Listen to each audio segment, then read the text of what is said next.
কেমন লাগছে বল? বাজে লাগছে। তো আজকে ওর হচ্ছে মধ্যখানে ব্লগগুলো দিচ্ছি না, যখন তখন মেডিসিন দিতে আনতে পারে। তো সবাই কেমন আছে? আশা করি সবাই ভালো আছো। আর আমি ভালো নেই, কারণ হচ্ছে আমার বাবা নেই, তাই তো দেখতেই পাচ্ছে এখান থেকে একটু ছেড়ে সব জায়গা থেকে আবার যাচ্ছি হচ্ছে ভেলোরে। তো এবারে সেরকম ব্লগ মানে শ্যুট করিনি, কিন্তু তাও এই মা প্রথমবার এলো, তাই জন্য ছোটো ছোটো কয়েকটা ক্লিপ যেগুলো আমি তোমাদের সামনে তুলে ধরেছি। আর এই হচ্ছে ট্রেনের খাবার, মোটামুটি খাবার যোগ্য, কিন্তু মানে খুব একটা নয়। তো যাই হোক, এরকম একটা ডিম ভাত আর বিরিয়ানি আমরা নিয়ে নিয়েছি আমাদের জন্য। এখন 2 দিন ট্রেনে থাকতে হবে, সব একদিন হয়েছে, কালকে রাতে ট্রেনে উঠেছি, আজকে সব এখন দুপুর হয়েছে, জানি না কখন পৌঁছবো। ভোর রাতে পৌঁছোই। তো এবছর যাওয়াটা ক্যান্সেল হতে হতে হতে হতে আবার হলো। যেহেতু আমার বাবা মানে বাড়ির মানে বাবা মা এমনই হয়, মানে মারা গেছেনও, মানে আমার ডেট দেখে যাতে আমি ভেলোরটা আমার যাওয়াটা ক্যান্সেল না হতে পারে। তো যাই হোক, শ্যুট করা ছিল এগুলো, ভিডিওগুলো আর এখন পোস্ট করছি। মানে এইগুলোই তো স্মৃতি হিসেবে থাকে, প্রত্যেকবার এই একই কথা বলি। কেননা আগের ভিডিওগুলো দেখছিলাম, কিন্তু সেই মানুষটাই আর নেই। তো যাই হোক, মা এই প্রথমবার গেল, তার কারণ হচ্ছে আমার শরীরটা বমি করে অবস্থা খারাপ হয়ে গেছিলো।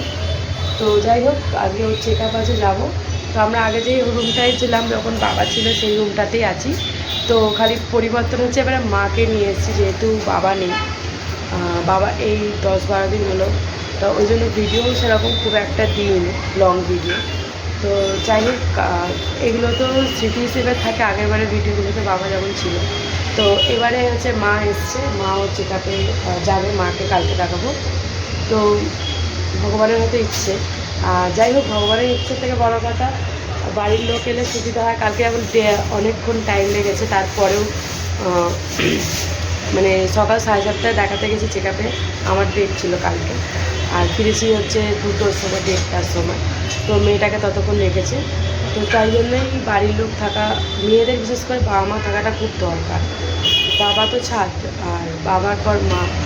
তো যাই হোক, আপাতত ওই ব্লেসিংটা আছে। তো চলো আজকে চেক আপটা করিয়ে নিই, দেখি কী বলে। আর আগেরবারে রুমটা দেখিয়েছিলাম,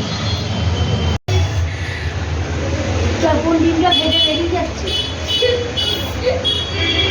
এই দেখো, এখানে হচ্ছে মা রান্না করছে, ঝাঁট দিচ্ছে সব।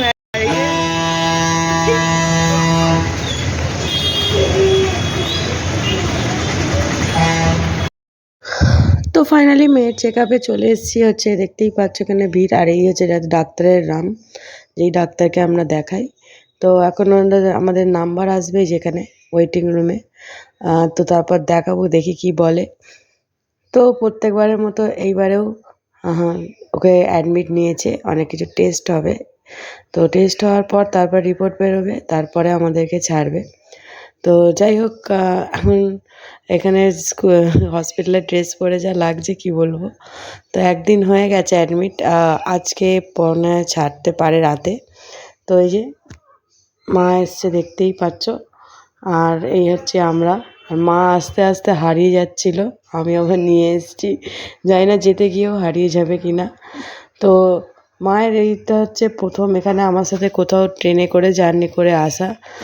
যাই হোক, বাবার কমতিটা হয়তো এখন এখানে এসে হয়তো কিছুটা বুঝতে নাও পারে।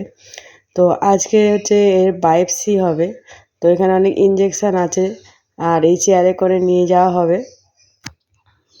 তো ওই যে এখানে বায়োপসি হয়েছে পায়ের এখানটা, দেখতেই পাচ্ছ। আর এই হলো আমরা, আজকে ডিসচার্জ দেবে। তো মেয়ে বাড়ি যাওয়ার জন্য মানে হোটেলে যাওয়ার জন্য মাথা খারাপ করে দিচ্ছে। তো যাই হোক, এরপর কী হবে জানি না। তো বাবাকে প্রচণ্ড মিস করছি, যে থাকলে অনেক সুবিধে হতো। আর এই যে প্রত্যেকবার ভর্তি হয় মেডিক্লেমের জন্য, মানে বাবাকেই পাঠাতাম এসব কাজগুলোর জন্য, যেগুলো এবারে হয়নি। তো যাই হোক, কখন ছুটি দেয় দেখি। তো ব্লগটা এখানেই শেষ করলাম, আবার পরে একটা ব্লগে দেখা হবে, টাটা।